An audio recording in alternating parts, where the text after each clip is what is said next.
Welcome back, everybody. Today we are going to talk about these two awesome DG clown boys again that I just hatched a few weeks ago. But this time it's not really going to be specifically about these two snakes. It's going to be more about the strategy behind what should be a holdback and what shouldn't, and backup options for breeding. So let's start this whole story off by how this year happened. So last year, I think in May of 23, I was like, I need to get into the DG Clown project. I picked up 4 females from Chimera. They were like 400 or 500 grams. They were all visual DG clowns. 2 of them are pastel, 2 are pastel Enchi. And I was like, well, I need a male for them. They're not ready to breed yet, so I need to find a male that has quite a few genes in them that can bring something new to the project. It's going to give me long odds if I'm getting a double het, but I wanted something with a bunch of genes in them. So I picked up the ODYB Leopard Pinstripe Confusion Possible Fire double het DG Clown male from Canova. And as you can see, he is locked up right here right now. He's the more black and amber brown colored boy. So I picked him up, and he was actually a little smaller than I would have expected at that time, but irrelevant in the long run because he started eating right away. He grew up really fast, and he was a year old in this year in February, and he wasn't locking anything. He was well up oversized. He was probably 800-900 grams, 1,000 grams at that point. He was a year old. Wasn't locking to a single thing. And I went through like a month or two of that, and I was like, some of these females are ready to go. I really need to start getting locks with these. I can't really waste months trying to get this male to lock up when he is just refusing to lock to anything. And these 2 males didn't come from him. At that point, I was like, you know what? I need a backup option. I went out and I purchased a proven red stripe, yellow belly, leopard, triple het DG clown pied male. And he started breeding almost immediately for me because he was already a proven breeder. And that's where this clutch came from. Now, he produced 2 clutches for me. The other clutch hatched a week after this. But he hasn't really done a good job of breeding since then, so I don't know why he decided that, time was up for breeding. But, so those are the 2 males that I had this year primarily for the DG Clown project. And they were both double hets. Obviously, in this specific case, having a backup option was completely necessary because in this instance, the first male wasn't doing anything for me. In the Lightning Pied project, I have the original Lightning Pied male that actually is listed for sale that has been my original breeder. But once I got another male that was OD Blade Pied, Het Clown Pos Het MJ Xanthic, and I proved him out to be Het MJ Xanthic, I basically stopped using the original male. But I kept him just to have as a backup option. But now that this season has come, and I started to produce a lot of snakes in the project, specifically a Lightning Pied 100% Het Clown male, which is the same thing as the original male plus Het Clown, that original Lightning Pied male became redundant. And really basically not useful at all for me. So I decided, you know what? Time to let him go. I don't need him anymore.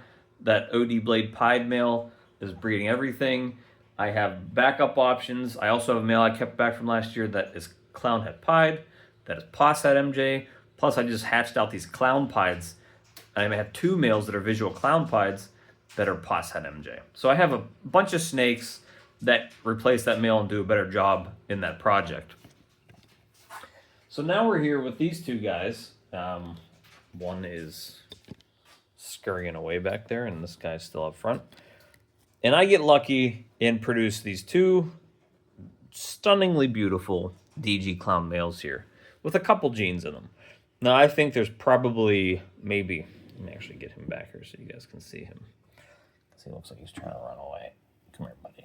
Man, do they have great personalities too, which I like. I don't like when I have angry snakes all the time. Come here, buddy. Come here. Just sit here with your buddy. Sit here with your bro. I think there's probably a 1 gene difference between the two. I don't think they're remarkably similar, which is kind of weird considering everything that went on in this clutch. And so I'm at the point right now where I need to decide, do I keep both of these? Do I sell one? I'm keeping one no matter what. I mean, there's no chance in hell that I'm letting both of these go. So I'm obviously waiting the shed tests to see which one has the more codoms in them. And that's going to be the one I end up keeping, 100% for sure. But there's been a lot of, people on a couple videos that I had and in my Patreon group saying, well, I'd probably keep both. Because you never know if the one you decide to keep doesn't feel like locking up in a year.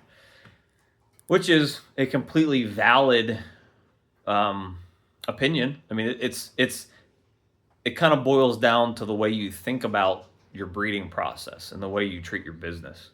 But that's not actually how I think about it. And I already have, and now I do and I don't want to take this into consideration too, because this might be, if I keep this male, if he ends up being het pied, and he's a DG clown het pied, I would also end up keeping this male because he's triple recessive. So then it would give me even more reason to not keep both of these males. But the thing with these two males is they're essentially going to do the same thing. And one of these males, they're either going to have different genes, and I can pick and choose which genes I like better to keep, or one of them is going to have maybe one more gene, 2 more genes, and that snake's going to be more valuable. And they'll be completely redundant at that point. Now, they're still going to take a year to grow up. And the strategy that I kind of take with these sorts of things is the most valuable that these snakes are probably ever going to be, potentially, is right now. As I hatch out these snakes, and they may potentially be one of a kind, never before produced snakes, and they may be more valuable right now than they will ever be. And when you're running this as a business, when you're spending a lot of money on your collection, when you're constantly upgrading, when you are hitting great odds like this, when you're not hitting great odds like my video yesterday with that clown pipe clutch, you have to be very strategic with the choices you make, with the things you hold back and the things you sell. And in this scenario, there is very little that's pulling me to the side of keeping both of them. Because strategically, and this is my 6th season doing this, and I've spent hundreds of thousands of dollars building out this collection, and I'm finally almost at the point where I'm break even and I will be fully profitable next year. And I don't even think I really need to buy anything moving forward at this point. I have so many different genes and projects to work in, and I'm producing so much stuff that's high end that I don't think I really need to invest money back into purchasing new genes. Excuse me, I'm going to sneeze. Bless you. Thank you. That I need to start making this a profitable business for me. And maybe at the early stages, if you're producing snakes similar to this, maybe it makes a little more sense to keep it. But you always have to keep in mind that with any snake's value, it's probably going to go down, because every 12 months that go by, snakes like this should be easier to produce. That's not always the case. Lightning pieds are still sort of a choke point. There still aren't a ton of them going around. But there are a lot of DG clowns going around. A year ago, 2 years ago, you couldn't buy just a plain DG clown probably under $10,000. But I'm seeing plain DG clowns listed for $2,500 right now. That's a big drop in price because everybody started producing them. So with snakes like this, yes, they're valuable, extremely, because they have a few codoms in them, because they're double visual DG clowns, and in my opinion, because they're males and they're ready to breed a lot sooner than a female. The odds of somebody else creating one of these snakes is a little higher than something that's a little more complex. And that potentially reduces the price of this snake if I choose to hold on to it for a couple months, for a year, instead of selling it now when you're basically close to, I would assume, the maximum value of that snake. So you can hold on to it. You can take a wait and see approach. But I only typically do that if there's like a gene in there that I can't test for yet. And that's what I did with the hypo-pied black-head leopard Mojave clutch, because I didn't know if they were het black axanthic or not. So I kept both males. And once I realized one was het, one was not het, I sold the one that wasn't het.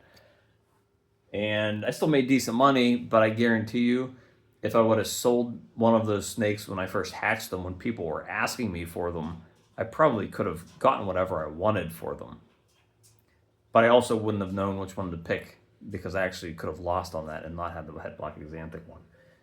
In this scenario, I know exactly what's in these snakes. I know exactly what they are, or I will. I know exactly what the recessives are, and they're basically almost identical clones of each other. They're going to be very similar in terms of genetics. And I still have the dad. I still have the red stripe OD, or the red stripe leopard yellow belly triple het male, which is their dad.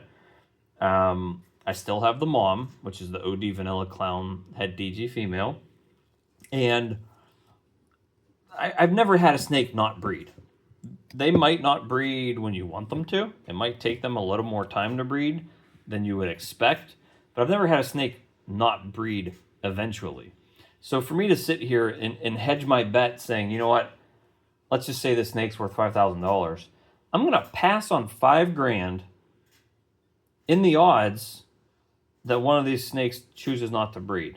I'm just going to pass on it, and I'm going to hope that, the male I want breeds, and, play my cards right, and hope for the best. But at the same time, then, you are letting go of that $5,000, and you're hoping that some of that value retains itself next year when you prove that one will breed, and then you can sell the other one as an adult. You hope it retains that value. And every time you cut $1 off of the price of the snake, it ends up hurting you. So, as I've always said with this, I'm not in the business of hoarding snakes. I'm not in the business of keeping everything. I'm in the business of selling snakes. And you can't make a business out of this if you're holding everything back all the time. And it doesn't necessarily serve your business any good if you produce duplicates. If you produce two snakes that are almost identical and you keep them, and you keep them all without releasing them. Look how cute he is. Hey, buddy. They are cute. And they honestly have like the best personalities too. Not snippy at all. You can't just keep duplicates of everything. You can't just hold everything back, especially when there's a bunch of people working this project already. It's a race to the top sort of thing, but because it's a race to the top and because a lot of people are doing it, the price drops faster. I can hold back the lightning clown pied stuff a little longer than I can with this because there are fewer people doing it. There's only a small handful of breeders that are working on that project, and it's going to retain its value a little longer than this DG clown stuff. And while these animals are valuable, extremely valuable, more so than most other stuff I'm going to produce this year, there are going to be diminishing returns if I decide to keep them and not sell them. And at the end of the day, there's no reason for me to use both of these things for breeding next year. If you're planning your pairings right and you're utilizing your males right, whichever one of these males I keep, he'll be able to breed to as many females as I need him to next year. And hopefully, once I get it tested, hopefully this other male is DG clown het pied. And then, that's my other double visual male that I'm using next year to further those projects. But to have two males that basically do the exact same thing in your collection actually probably doesn't help you at all, especially if you have the ability to make a lot of money in the beginning on it. And that big chunk of change from selling one of these snakes, it pays your bills, it provides some extra income for you, it allows you the ability to invest in other genes or other projects to expand. But when you're keeping two snakes that are very similar, very identical, it kind of pinholes you into doing one thing. So with these two guys specifically, there's probably close to a 0% chance that I would keep both. Because to me, they're obviously very, very, very valuable as breeders, future breeders, because I don't have any double visual DG clowns. But let's just say I decide to sell one of these guys, and let's just say it's worth $5,000, and I make $5,000 off of it. That's $5,000 I have in my pocket. If something happens, worst case scenario, that the male that I keep decides to not breed, well, my fallback option is using the dad to breed. Yeah, my odds suck of him producing DG clowns again, but he's made 3 for me so far. I never thought I'd get that many out of it. Or I had that $5,000. Obviously, it's not going to still be in my bank account 12 months from now, but I could reinvest that into a different snake and maybe even get more genes out of it. I could probably go out and buy a DG clown with 1 or 2 genes, or buy a DG het clown or clown het DG with a couple genes that's a proven breeder, and spend less money. Actually, the dad for these guys, I spent like $2,000 or $2,500 on, and look what he did for me. Next year, males that are DG clowns are going to be probably even less expensive at that point. So you always need to think of it like the prices of these things don't stay static. The prices usually drop. Females typically are the only ones where the prices might go up a little bit as they get older, or as they're proven, or as they're able to breed, because they take 2 years to get to breeding size. But with males, because there's such a quick turnaround time on them, you're not guaranteed that price is going to stay the same. And if I can take $5,000 now, and worst case scenario, this male that I keep doesn't work out, I can take that $5,000 and probably buy a similar snake next year, or maybe even something better. So that's the way I look at it. And then best case scenario, I kept the one male, he's breeding like I need him to, and I got top dollar for the one I sold. So you need to think of all the strategies. Come here, buddy. You can't just leave here. You got to think of all these strategies when you're making these decisions, especially with these more unique animals, and thinking through all the processes, thinking through all the different scenarios. And I really don't have any doubts in my mind that the right choice is to keep one and sell one. Selling both would be a stupid decision. That would be something that even if you needed the money, I would highly, highly discourage people from doing, because you can't readily buy an animal like this again. If I sold these both, it would absolutely, and I did it with my lightning pieds a few years back. I produced 6 of them, and I sold them all because I was so in the hole with how much money I spent that I needed to recoup that money. But not keeping those 3 females at the time that I made really did set me back, because that could have been 3 more females that I was breeding this season, that would have, doubled at least the amount of lightning pieds that I created this year. Same thing with this. I don't have any visual DG clown males in my collection until these guys popped out, and it's going to make it easier for me to spread DG and clown into my other projects and to make more visual DG clowns next year. If I sold them both, I'd be at the same spot that I was this season, and all I would have is that $10,000 to show for it, which obviously if I sold them both for 5 grand. 10 grand's a good payday on 2 snakes.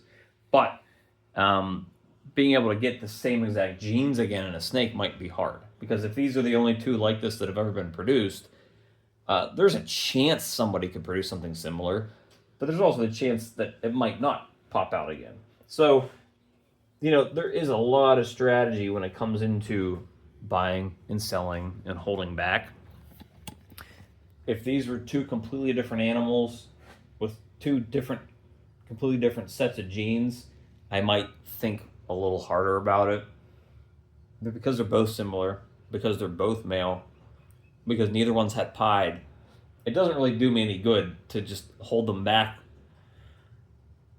if they both serve the same purpose in my collection.